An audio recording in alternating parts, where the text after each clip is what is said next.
Please, I beg of you, do not touch me." Her voice was a fractured whisper, trembling with a primal terror that no lady of her aristocratic station should ever know. Arthur Sterling, the formidable Duke of Harrington, froze in the shadows of his own library. He was a man who lived by an ironclad code of societal detachment, famously immune to the hysterics of London's elite. But as Lady Clara shrank against the mahogany bookshelves, the heavy silk of her bodice slipped, exposing the horrific truth beneath her flawless public facade. Stark, brutal, purpling bruises painted her pale skin. In that single, shattered second, the Duke's rigid rules of non-interference dissolved into ash. The year was 1888, and London society was a glittering masquerade of silk, scandal, and suffocating propriety. Behind the imposing wrought-iron gates of number 44 Berkeley Square, Lady Clara Danvers, Viscountess of Blackwood, lived in a beautifully curated hell. To the outside world, Clara was the envy of every debutante. She was married to Lord Richard Danvers, a charismatic member of Parliament, a generous patron of the arts, and a man whose public charm was as potent as fine brandy. But Clara knew the monster that lived beneath the tailored Savile Row suits. It was the afternoon of the highly anticipated Harrington Ball, an event that dictated the social hierarchy of the season. Clara sat rigidly before her gilded vanity, her hands trembling so violently that the silver-backed hairbrush rattled against the glass. Behind her stood her loyal but terrified maid, Martha Higgins. Martha's eyes, reflected in the mirror, were wide and brimming with unshed tears as she gently dabbed a cool, damp cloth against Clara's collarbone. "We must cover it, Martha," Clara whispered, her voice devoid of emotion. It was a survival mechanism she had honed over 3 agonizing years of marriage. "My lady, it is too dark," Martha choked out, her hands shaking as she reached for a heavy theatrical powder they had secretly purchased from a Covent Garden merchant. "If his lordship sees—" "He will not see," Clara interrupted, though her heart hammered violently against her ribs. She looked at the sprawling, ugly discoloration marring her delicate skin. A souvenir from the previous night when Richard had flown into a rage over a misplaced letter from his tailor. His temper was a living, breathing entity in their home, a beast that demanded constant appeasement. The heavy oak door of her bedchamber swung open without a knock. Martha gasped and immediately dropped her gaze to the floor, curtsying deeply. Richard stepped into the room. He was impeccably dressed, his cravat tied to perfection, his dark hair swept neatly back. He possessed a classically handsome face, the kind that won elections and charmed dowagers. He walked slowly toward Clara, his polished leather shoes silent against the thick Persian rug. "Are you not ready, my dear?" Richard's voice was smooth, a rich baritone that made Clara's crimson run cold. He placed heavy hands on her bare shoulders. Clara had to bite the inside of her cheek to stop from flinching. "Almost, Richard," she managed to say, forcing the corners of her mouth upward into a practiced, empty smile. His fingers tightened, digging precisely into the bruised flesh he had caused the night before. A sharp intake of breath escaped Clara's lips, but she dared not move away. "See that you wear the emerald parure," he murmured, leaning down so his lips brushed her ear. "The Duke of Harrington is hosting tonight. Arthur Sterling is a man of immense influence, and I will not have you looking like a pauper's wife. You will smile, you will dance, and you will not speak unless spoken to. Do we understand each other?" "Yes, Richard." "Good." He released her, patting her cheek with chilling affection. I shall wait for you in the carriage. Do not dawdle." As the door clicked shut, Clara exhaled a breath she felt she had been holding for years. She was a prisoner in a gilded cage. By law, she was Richard's property. The recently passed Property Acts did little to protect a woman from a husband's physical wrath behind closed doors. To speak out would mean social ruin, institutionalization in an asylum, a threat Richard frequently made, or worse. She stood up, letting Martha lace her into a restrictive, agonizingly tight corset, wrapping herself in armor made of silk, lace, and lies, preparing to face a ballroom full of people who would look right at her and see absolutely nothing. Grosvenor House was ablaze with the light of 3,000 beeswax candles. The Duke of Harrington's ballroom was a masterpiece of Georgian architecture, filled with the elite of British society swirling to the sweeping melodies of a Viennese orchestra. Arthur Sterling, the Duke of Harrington, stood on the mezzanine balcony overlooking the grand floor. At 32, Arthur was a man defined by control. Broad-shouldered, striking, and notoriously stoic, he ruled his vast estates and political interests with a pragmatic, almost ruthless efficiency. Society matrons whispered that his heart was made of the same cold marble that built his ancestral homes. He detested the frivolity of the London season, viewing the balls and dinners as a necessary, tedious mechanism of his station. "You are glaring at your own guests, Arthur," a dry voice noted. Arthur turned slightly to see his older sister, Lady Beatrice, approaching with 2 flutes of champagne. "I am observing, Beatrice. There is a distinct difference." "You look as though you are calculating the cost of the champagne they are consuming," she teased, handing him a glass. "Smile. It is expected." Arthur took the glass but did not drink. His sharp, pale eyes scanned the crowd. He operated by a strict personal rule: never involve yourself in the private affairs of others. Society was a game of masks, and Arthur had no interest in seeing what lay beneath them. Then, his gaze locked onto a couple entering the ballroom, Lord Richard Danvers and his wife, Lady Clara. Arthur had known Richard peripherally for years.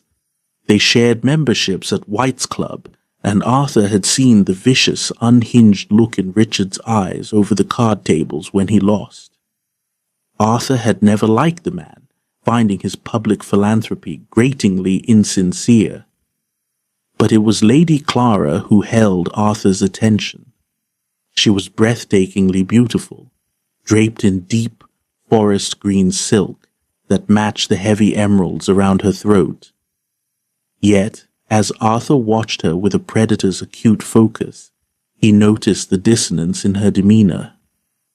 When Richard placed a hand on the small of her back to guide her, Arthur saw the micro flinch. It was barely perceptible, a fleeting stiffening of her spine, a momentary widening of her eyes. She smiled at an approaching duke, but the smile never reached her eyes. It was a fractured, fragile thing. Arthur frowned, stepping closer to the velvet railing. "Who is Danvers' wife?" he asked quietly. "Lady Clara, daughter of the late Earl of Somerset," Beatrice replied, following his gaze. "A quiet creature, rather dull, if I am honest. Rarely speaks at afternoon teas." Arthur said nothing. He watched as Richard and Clara navigated the floor. To anyone else, they were the picture of aristocratic perfection. But Arthur possessed a dark, deeply buried past.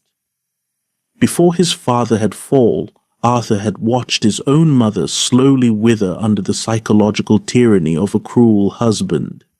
He knew the signs. He knew the posture of a woman bracing for a blow that could come at any moment.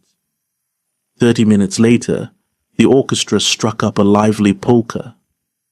Near the grand staircase, A clumsy footman carrying a tray of iced negus tripped.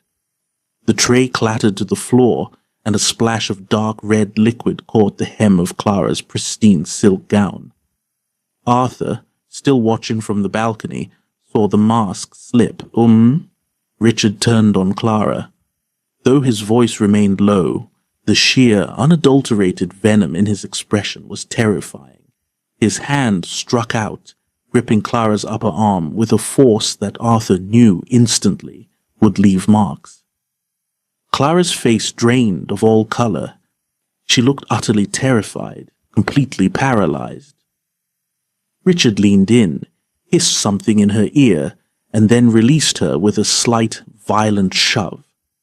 He turned to the footman, plastering his charming smile back onto his face, acting the benevolent lord forgiving a servant's error. Clara, trembling, gathered her ruined skirts and practically fled toward the grand corridors that led away from the public rooms. Arthur did not think. He set his champagne glass down on the balustrade with a sharp clack. "Arthur? Where are you going?" Beatrice asked, startled by his sudden movement. "To attend to a guest," Arthur replied curtly, already moving toward the stairs. He was breaking his own cardinal rule of detachment, propelled by an instinct he could neither explain nor resist. Clara did not know where she was running. She only knew she had to escape the suffocating heat of the ballroom and the inevitable, brutal punishment waiting for her when Richard took her home. Her breath came in short, jagged gasps, her corset feeling like an iron maiden slowly crushing her ribs. She bypassed the ladies' retiring room. It would be full of gossiping women who would ask questions she couldn't answer. Instead, she pushed blindly through a set of heavy carved mahogany doors at the end of a dim corridor, stumbling into the Duke of Harrington's private library. The room was vast, swallowed by shadows and the rich scent of old paper, leather bindings, and faint cigar smoke. Moonlight spilled through the towering French windows, casting long, silvery pools across the dark carpets. Clara collapsed against a towering bookcase, pressing her hands to her chest, trying to force air into her burning lungs. "God, help me," she whispered into the darkness. She frantically pawed at the collar of her gown, trying to loosen the fabric, entirely consumed by a spiraling panic attack. If Richard found her hiding, if he realized she had caused a scene by fleeing. The heavy click of the library door closing echoed like a gunshot in the silent room. Clara gasped, pressing her back flush against the books, her eyes wide with terror, as a tall, broad silhouette stepped into the moonlight. "Forgive me, Lady Blackwood," a deep, resonant voice spoke. It was not Richard.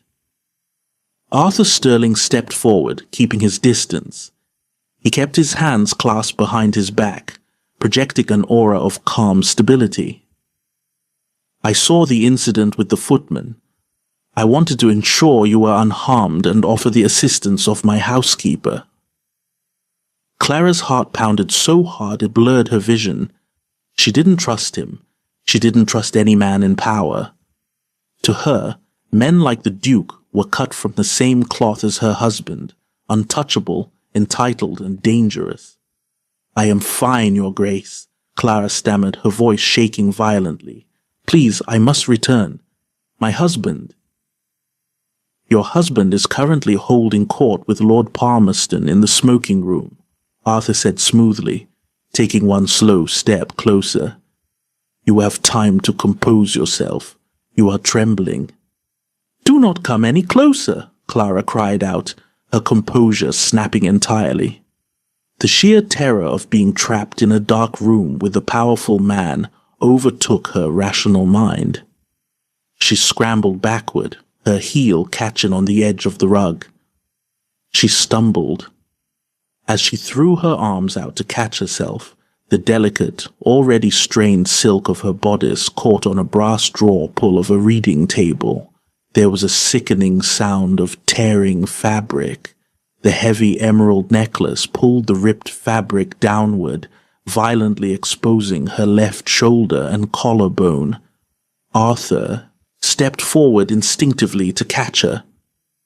"Lady Clara, please, I beg of you, do not touch me," she screamed, a fractured whisper of sheer, unadulterated panic. She scrambled away from him, shrinking into the corner, throwing her hands up to protect her face. Arthur froze. His outstretched hand hovered in the air. The moonlight hit her exposed skin, and Arthur stopped breathing. There, marring the porcelain skin of her shoulder, collarbone, and disappearing down toward her ribs, was a horrific tapestry of violence. Ugly, mottled bruises in shades of sickly yellow, deep purple, and angry black bloomed across her flesh. Some were old and fading. Others, like the distinct imprint of heavy fingers on her upper arm, were violently, terrifyingly fresh. The silence in the library became absolute, heavy, and suffocating. Arthur stared at the bruises. The carefully constructed walls of his detached, cynical worldview cracked and shattered in a single heartbeat. He felt a surge of cold, murderous fury so potent it tasted like copper in his mouth. He looked from the bruises to Clara's face. She was weeping silently, her eyes squeezed shut, bracing for a blow, entirely resigned to her own destruction. She was waiting for him to hurt her. Or worse, to look away and pretend he hadn't seen it, just as society always did. The rule of his life: never interfere in another man's marriage, respect the sacred boundaries of peerage, vanished from his mind. Slowly, deliberately, Arthur lowered his hands. He took off his formal evening jacket, the fine black wool rustling in the quiet room. Clara flinched as he stepped near her, but Arthur simply knelt on one knee, bringing himself lower than her eye level to remove his towering presence. He draped his warm, heavy jacket gently over her shivering, exposed shoulders, obscuring the physical evidence of her nightmare. "Look at me, Clara," Arthur said. He did not use her title. His voice was no longer the polite, detached tone of a host. It was a low, fierce vow. Clara opened her tear-filled eyes, staring at the Duke in shock. He wasn't looking at her with pity or disgust. His pale eyes were ablaze with a terrifying, protective fire. "I am not going to hurt you," Arthur swore softly, the words laced with an iron resolve. "And as God is my witness, neither will he, not tonight, not ever again." The grandfather clock in the corner of the library ticked with a heavy rhythmic pulse, the only sound accompanying Clara's ragged breathing.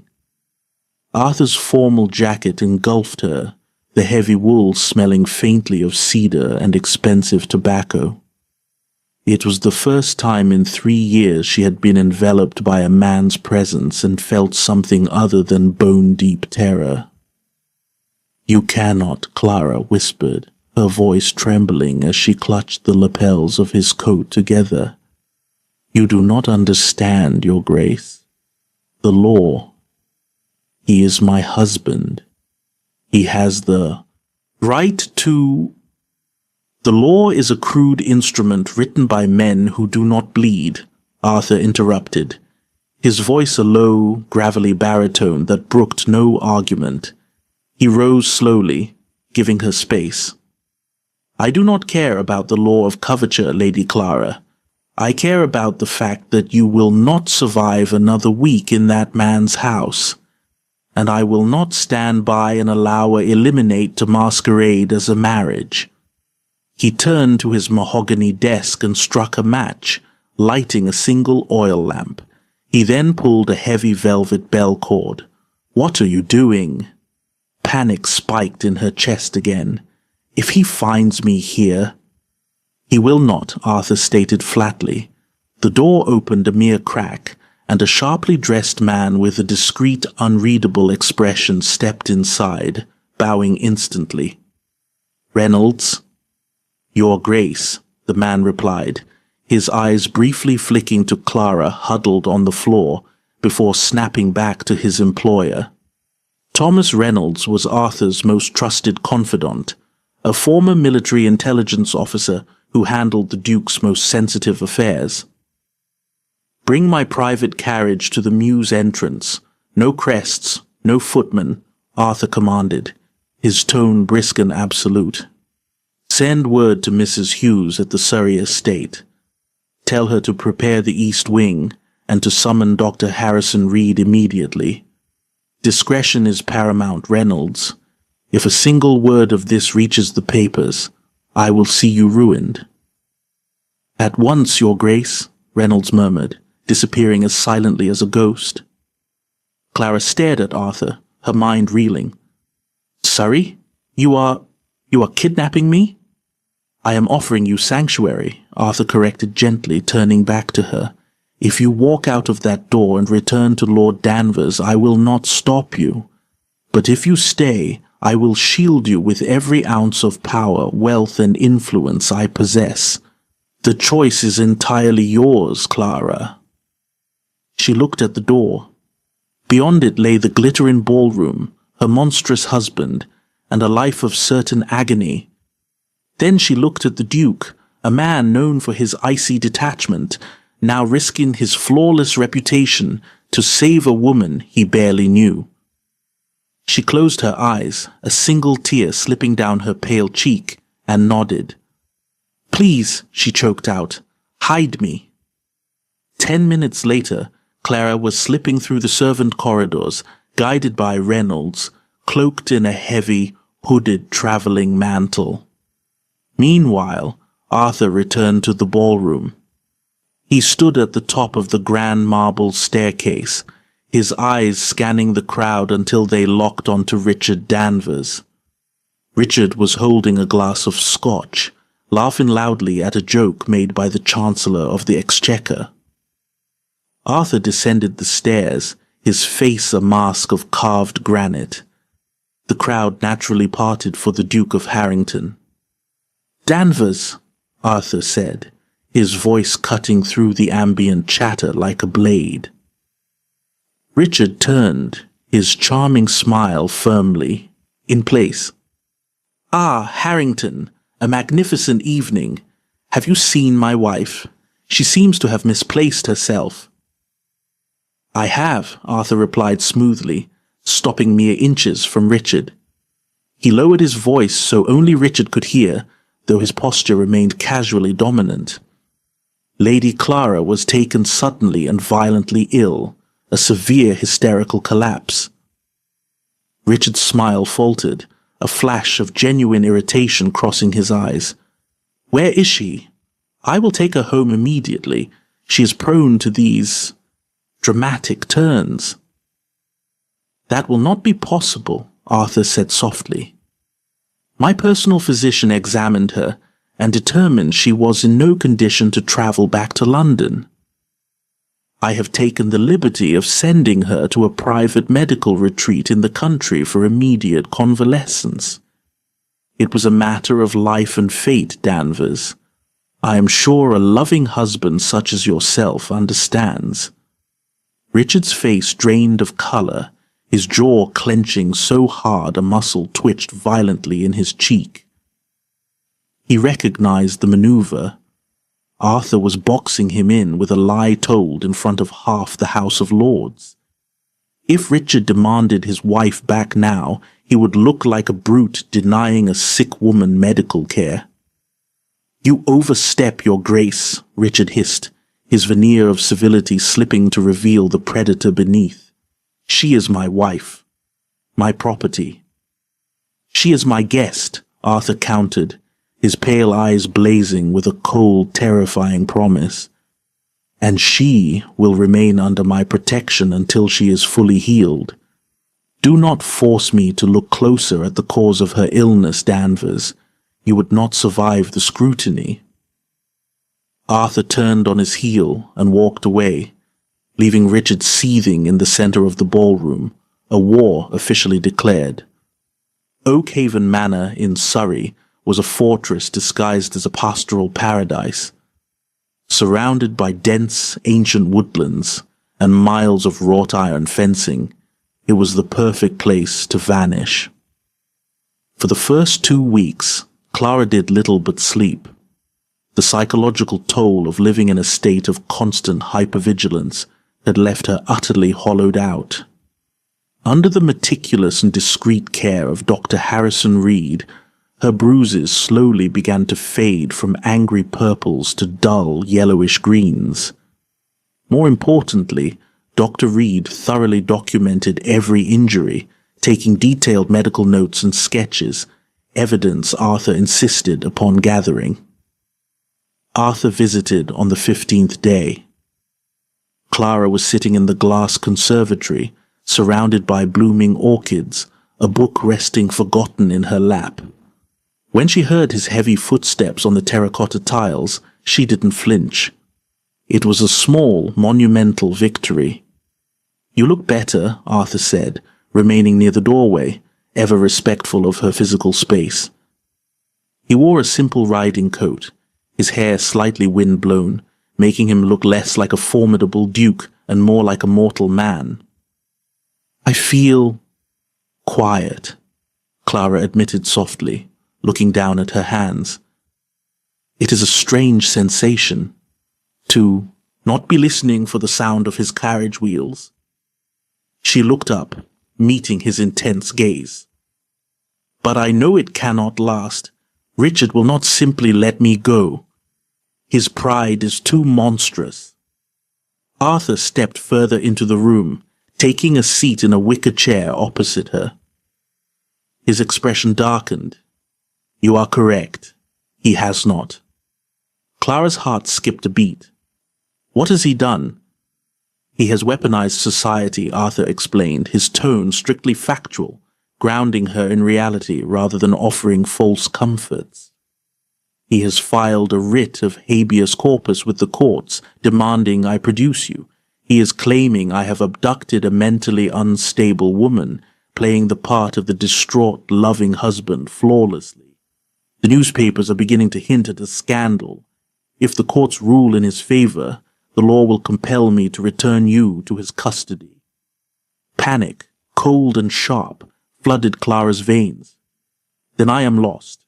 The law gives him every right.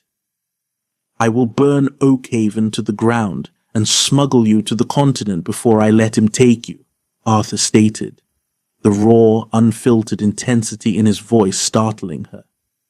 He leaned forward, resting his elbows on his knees. "But running means looking over your shoulder for the rest of your life. We need to destroy him, Clara. We need leverage so powerful that he will beg to sign a deed of separation." Clara shook her head, tears welling in her eyes. "He is too careful. He beats me where the clothes cover it. He handles his public philanthropy with a golden touch." "No one is that perfect," Arthur pushed gently. "Think, Clara. You lived in his house. You heard his conversations. What does he hide?" Clara closed her eyes, forcing herself to walk through the traumatic memories of number 44 Berkeley Square. She remembered the nights Richard would lock himself in his study. She remembered the strange men who visited through the servants' entrance late at night, men who did not look like politicians or philanthropists. "There is a ledger," Clara whispered, opening her eyes. "A small red leather book. He keeps it in a false bottom drawer in his desk. I saw him with it once when he was drunk. He struck me for entering the room unannounced."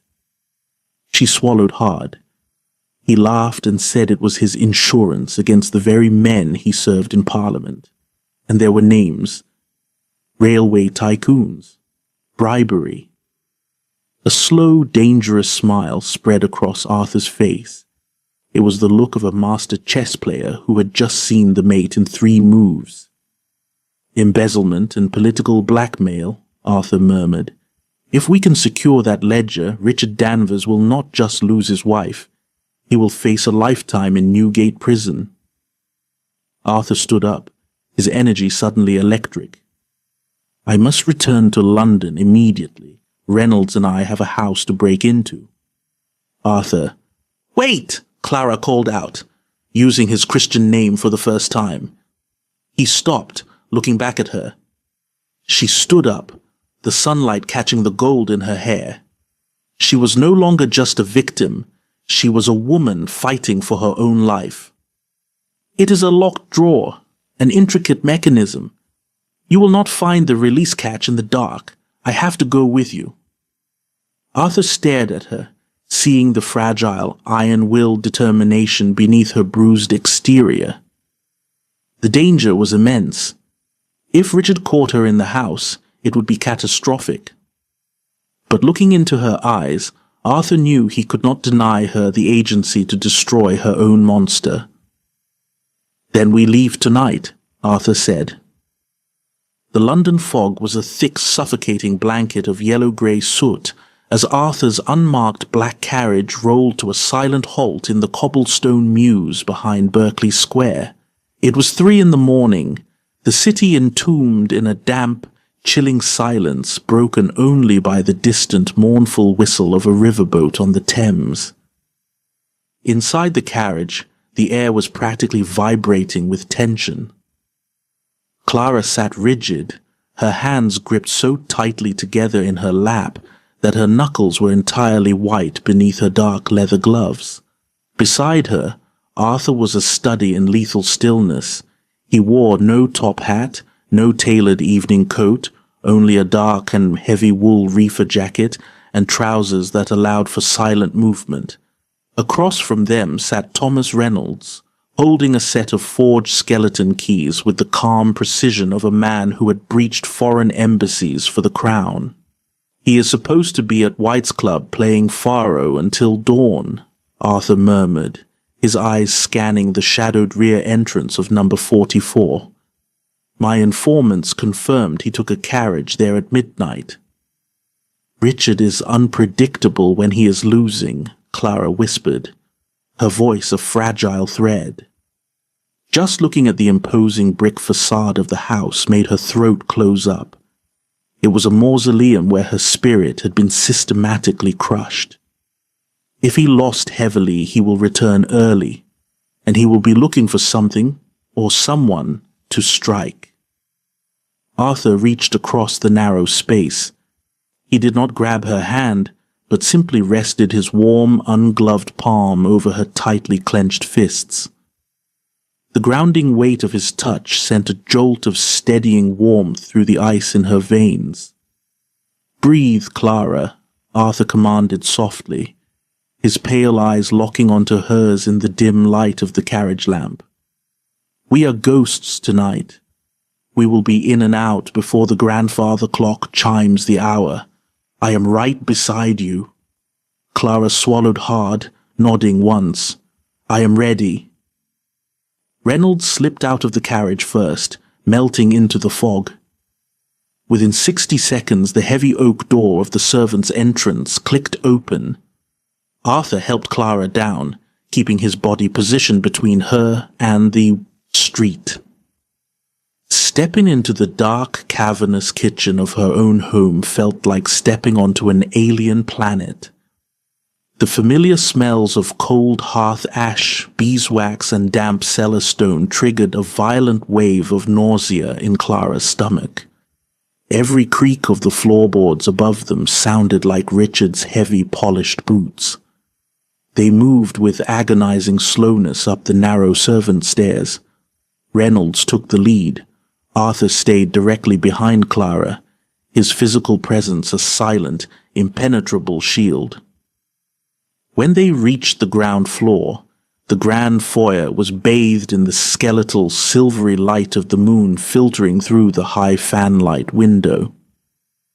They crept down the corridor toward Richard's private study. The door was locked, a heavy brass deadbolt Richard insisted upon to keep the servants out. Reynolds knelt, inserting 2 slender metal picks into the keyhole. The silence stretched, agonizing and taut. A bead of sweat rolled down Clara's spine beneath her heavy traveling cloak. Click. Reynolds pushed the door open. The study smelled of stale brandy, expensive cigars, and leather.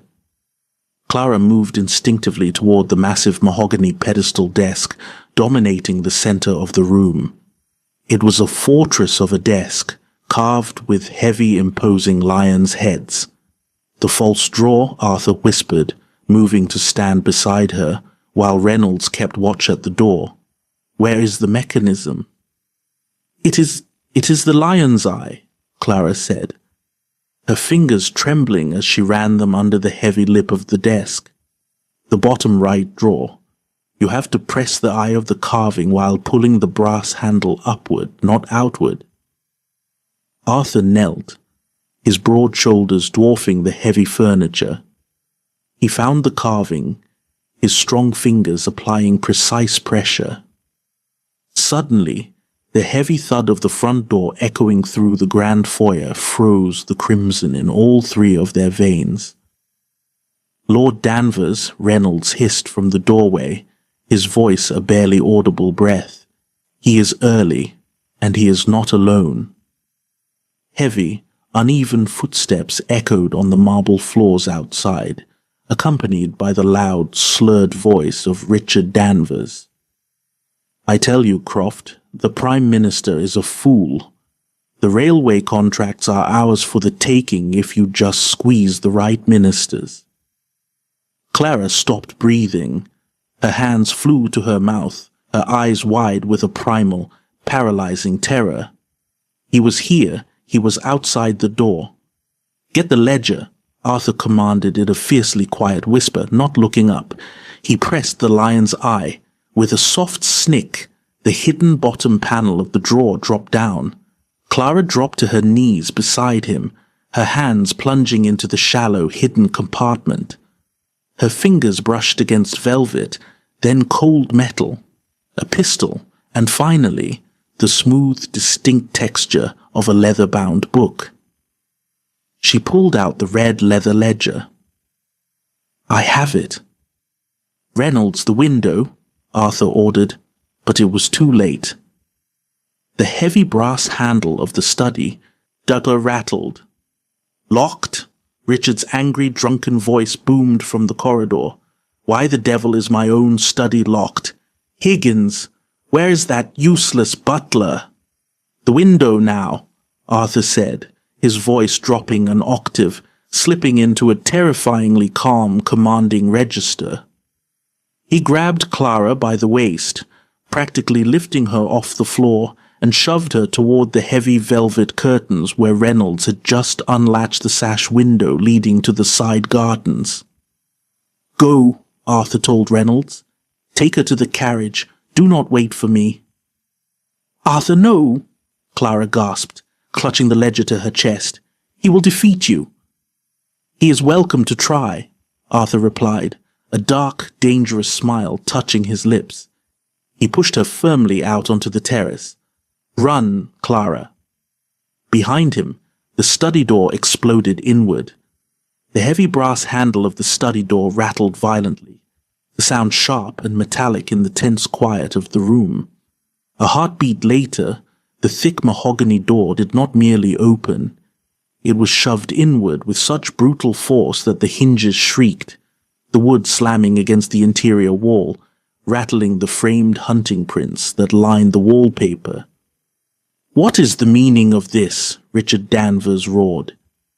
He stood in the threshold, swaying slightly, the pungent, suffocating stench of cheap gin and expensive cigars rolling off him in waves. He was a man accustomed to absolute authority within these walls, and the sight of his inner sanctum violated sent a flush of violent crimson creeping up his neck. Behind him, hovering like a terrified shadow, was Lord Alistair Croft, a minor peer with a weak chin and a reputation for sycophancy. Croft peered around Richard's broad shoulder, his eyes wide, his pale hands nervously twisting the silver head of his walking stick. I tell you, the Prime Minister is an absolute... Richard's drunken rambling fall in his throat. The bloodshot haze in his eyes cleared for a fraction of a second as he registered the scene before him. The bottom drawer of his impenetrable desk hung open, its false bottom blatantly exposed. The heavy velvet curtains were billowing inward, caught on the cold, damp draught of the London fog rolling through the open sash window, and standing directly in front of the desk, perfectly framed by the falling embers of the hearth, was Arthur Sterling. The Duke of Harrington did not look like a man caught in the act of burglary. He wore a heavy, dark reefer jacket that broadened his already imposing shoulders, his hands resting casually at his sides. He exuded an aura of absolute, terrifying stillness.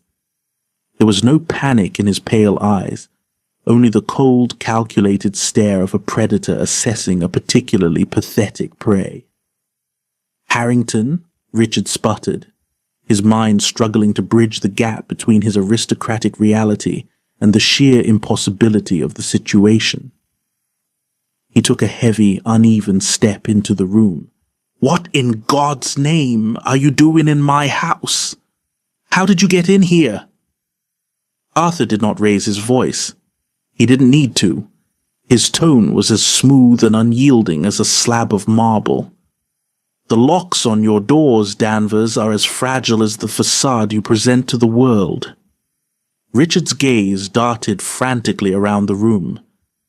He saw the muddy footprint on the edge of the Persian rug near the window. He looked back at Arthur, the cogs of his gin-soaked brain finally turning, catching on the jagged edges of a terrifying truth. "Clara," Richard hissed, the name dripping from his lips like poison. "She was here, that ungrateful, hysterical bitch. You brought her into my home to rob me." The slur hung in the air for merely a second. Arthur moved. He did not telegraph his strike. There was no winding up, no bluster. He crossed the 10 feet of space between them with a terrifying, explosive speed that utterly defied his massive frame. It was the precise, lethal movement of a man trained in the brutal, underground bare-knuckle rings of his youth. Before Richard could even raise his hands in defense, Arthur's right fist connected with the Viscount's jaw. The sound was sickening, a wet, bone-jarring crack that echoed off the high ceiling. Richard was lifted off his feet by the sheer kinetic force of the blow. He flew backward, crashing over a heavy leather wingback chair. The chair flipped, taking Richard with it, sending him smashing into a delicate mahogany side table. A crystal decanter of aged brandy and 2 matching snifters shattered violently against the floorboards, sending a shower of sharp glass and amber liquid across the room. Lord Croft let out a high-pitched, strangled shriek, dropping his walking stick and pressing his spine flat against the corridor wall, his hands flying to cover his face. Outside, hidden in the freezing thick fog of the garden terrace, Clara pressed her back against the damp brickwork. She clutched her heavy cloak to her chest, her heart hammering against her ribs like a trapped bird. She heard the crash, the splintering of wood, and the terrified yelp of Lord Croft. Every instinct she possessed, honed by years of abuse, screamed at her to run, to flee into the night with Reynolds. But her feet remained rooted to the flagstones. She could not leave Arthur. She peered through a tiny gap in the billowing curtains, her breath pluming in the icy air, watching the silhouette of the man who had risked everything to break her chains. Inside the study, Arthur stood over the wreckage of the table and the Viscount. He slowly uncurled his fist, flexing his knuckles. His breathing remained perfectly even, his chest rising and falling in a steady rhythm. "Do not ever," Arthur said, his voice dropping an octave into a low, terrifying growl. "Speak her name again." Richard groaned, rolling onto his side amidst the broken glass. He spat a mouthful of dark crimson and a shattered bicuspid onto his prized Persian rug. His face was already swelling, a deep, ugly purple blooming across his jawline, a poetic mirror to the bruises he had so casually inflicted on his wife. "You—" Richard wheezed, grasping the edge of the overturned chair to pull himself up. The drunken fog had vanished, replaced by an unhinged, feral malice. "You aristocratic bastard! You think you can waltz into my home, strike a peer of the realm, and steal my property? She is my wife. The law says she is mine, and the law will see you ruined for this, Harrington." "Your obsession with the law is deeply ironic, Danvers," Arthur replied smoothly, taking a single deliberate step closer, "considering how thoroughly you flout it when you believe no one is looking." Richard's crimson lips curled into a sneer. He lunged wildly, not at Arthur, but toward the open bottom drawer of his desk. His hand scrambled blindly into the hidden compartment. His fingers, slick with his own crimson, closed around the cold, heavy steel of a Webley revolver he kept precisely for moments when his blackmail victims grew desperate. He whipped around, dropping to one knee, cocking the hammer of the revolver back with a sharp click. He aimed the trembling barrel directly at the center of Arthur's chest. "I will defeat you," Richard hissed, crimson bubbling at the corner of his mouth. The sight of the gun gave him a surge of manic confidence. "I will strike you fallen where you stand. I will tell the magistrate you were an armed burglar, a madman who broke in to defile my home. Croft is my witness. Aren't you, Croft?" From the hallway, a whimpering, pathetic sound of agreement came from the terrified lord. "I will be a hero," Richard continued, his hand shaking, his finger twitching on the trigger. "And then I will find Clara. I will drag her back here by her hair, and I will lock her in the cellar until she forgets her own name. She is a porcelain doll I bought and paid for, Harrington, and I will break her into as many pieces as I please." Arthur did not flinch. He looked down the barrel of the loaded gun, his expression utterly devoid of fear. Instead, a dark, terrible smile touched the corners of his mouth. It was a smile that promised absolute ruin. "You are welcome to try and pull that trigger, Richard," Arthur said, his voice deadly calm. "But before you do, you should know that you are no longer the only one with an audience." Arthur did not look toward the door. He didn't have to. "The law," a new, booming voice echoed from the grand foyer, instantly swallowing Richard's manic energy, "is currently standing in your hallway, Lord Danvers, and we take a very dim view of discharging firearms." Richard froze. The manic gleam in his eyes fractured. Stepping into the warm, gaslit glow of the study doorway was Chief Inspector Donald Swanson of Scotland Yard. Swanson was a man of legendary repute, a bulldog of a detective with a thick mustache, a bowler hat held respectfully in his hands, and a gaze that missed absolutely nothing.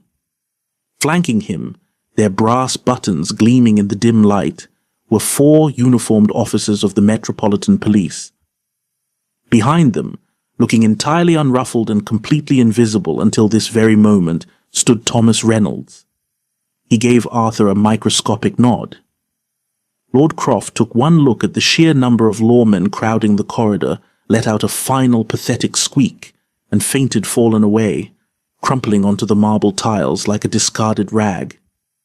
"Inspector Swanson," Richard stammered, his voice suddenly very small, dropping an octave. He kept the gun raised, but the conviction had entirely drained from his arm. "Thank God you are here. Arrest this man. The Duke of Harrington broke into my home. He attacked me.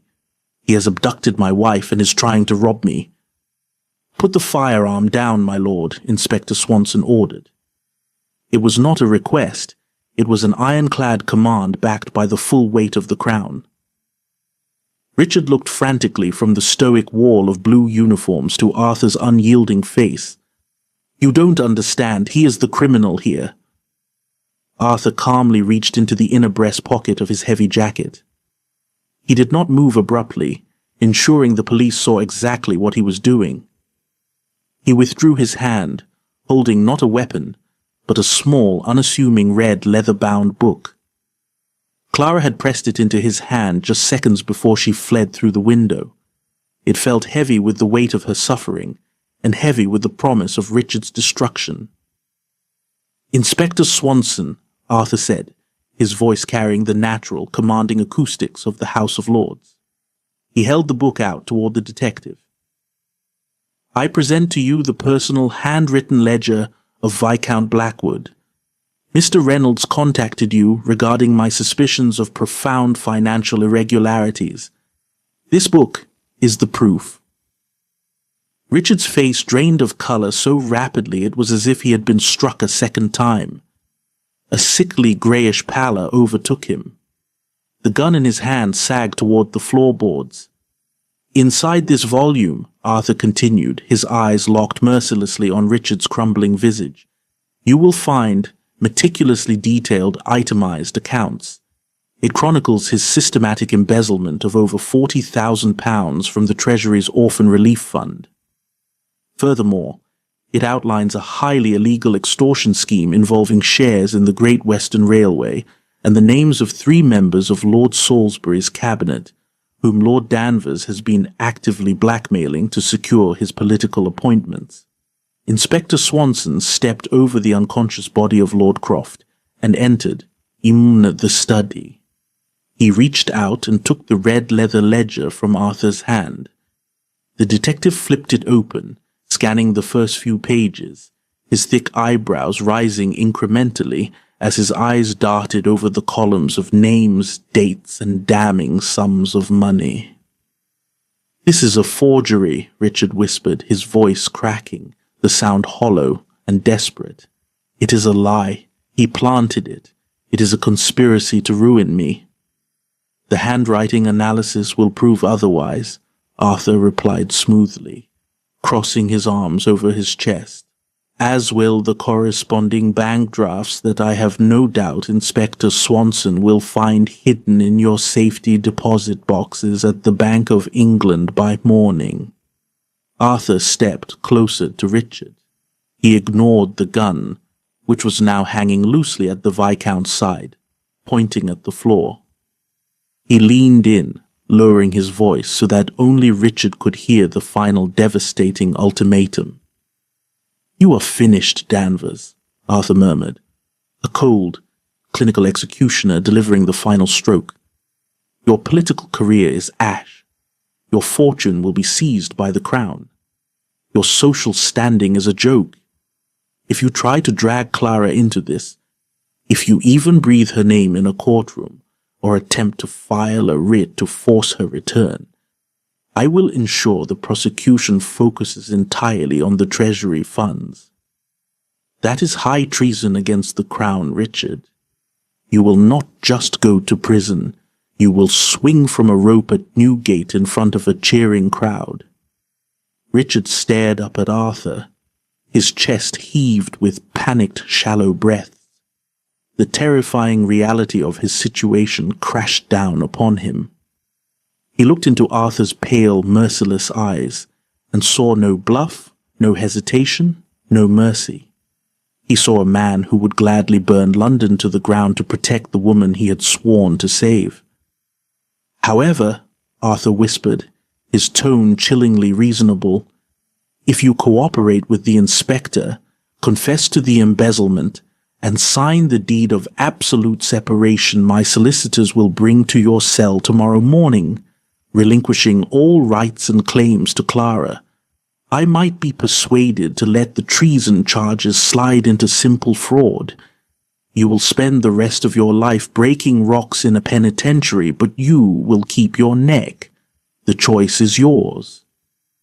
Richard's gaze shifted to the open window. For a second he thought he saw a shadow move in the fog. The ghost of the woman he had tormented, the woman who had ultimately brought the empire of his cruelty crashing down around him. His hand opened.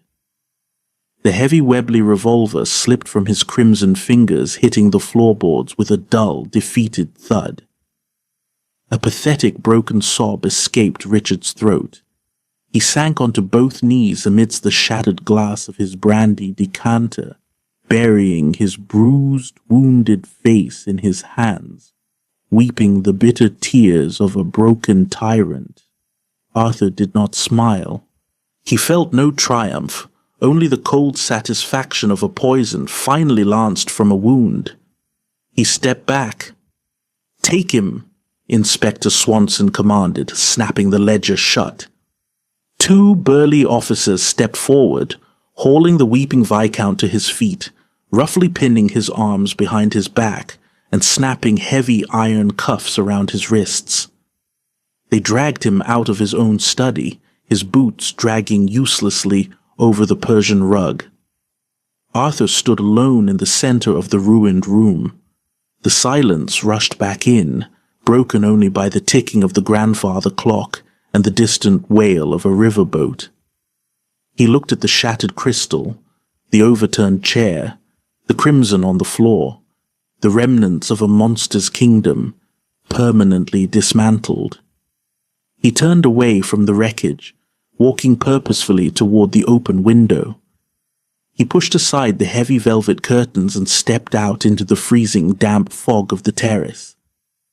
Clara was there. She stepped out of the shadows, her hood pushed back, her eyes wide and searching. Arthur stopped in front of her. He reached out, his large, warm hands gently gripping her shoulders.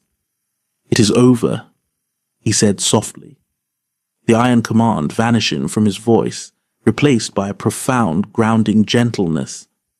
"He is gone, Clara. He can never touch you again." Clara looked up at him, tears welling in her eyes, spilling over her lashes and tracking down her cold cheeks. She didn't speak. Instead, she threw her arms around his neck, burying her face in the heavy wool of his jacket, inhaling the scent of cedar, tobacco, and absolute safety.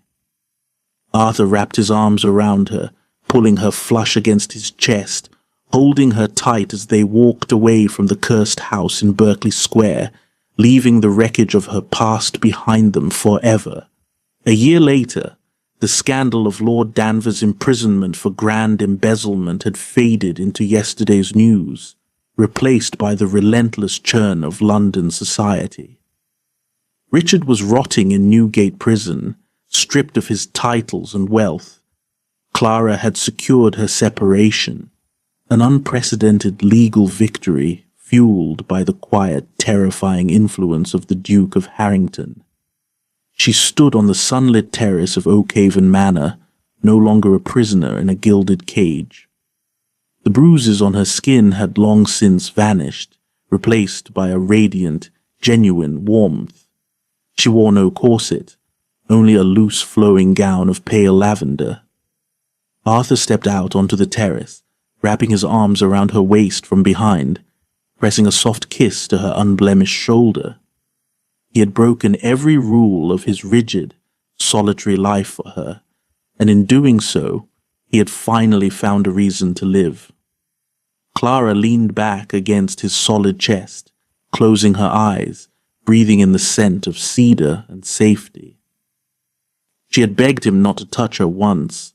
Now she knew she would never let him go.